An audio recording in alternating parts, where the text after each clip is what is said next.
Cancer healer centre, a new beginning. इतिहास अभ्यासक इंद्रजित सावंतांचा जीवे मारण्याची त्यांना धमकी।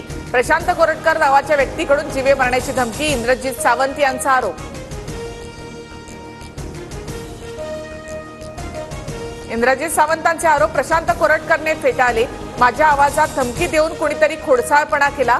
नागपूर पोलीस आयुक्तांकडे तक्रार करणार, प्रशांत कोरटकर याची प्रतिक्रिया।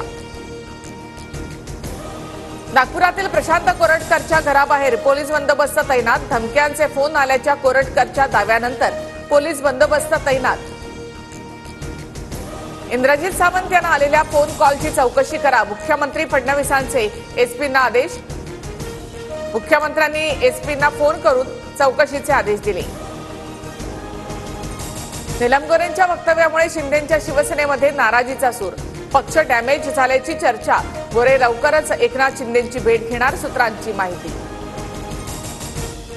नीलम गोरेंबाबत केलेल्या विधानाविरोधात संजय राऊतांवर गुन्हा दाखल करण्याची शिंदेच्या शिवसेनेची मागणी, तर पुण्यातील अलका चौकात आंदोलन करत राऊतांचा निषेध।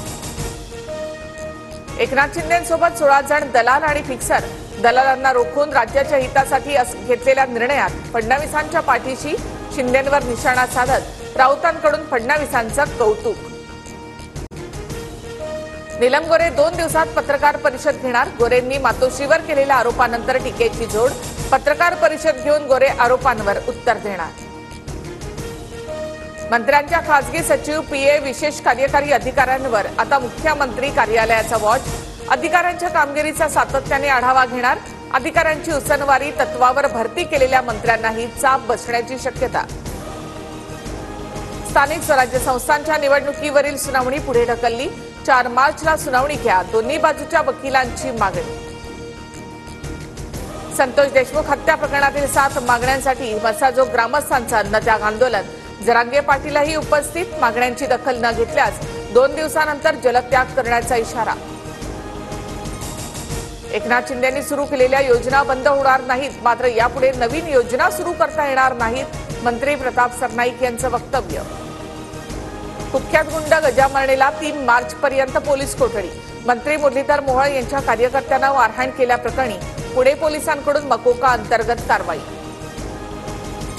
मुंबई नाशिक महामार्गावरील जुना कसारा घाट बंद असल्यामुळे नव्या घाटामधून पर्यायी व्यवस्था।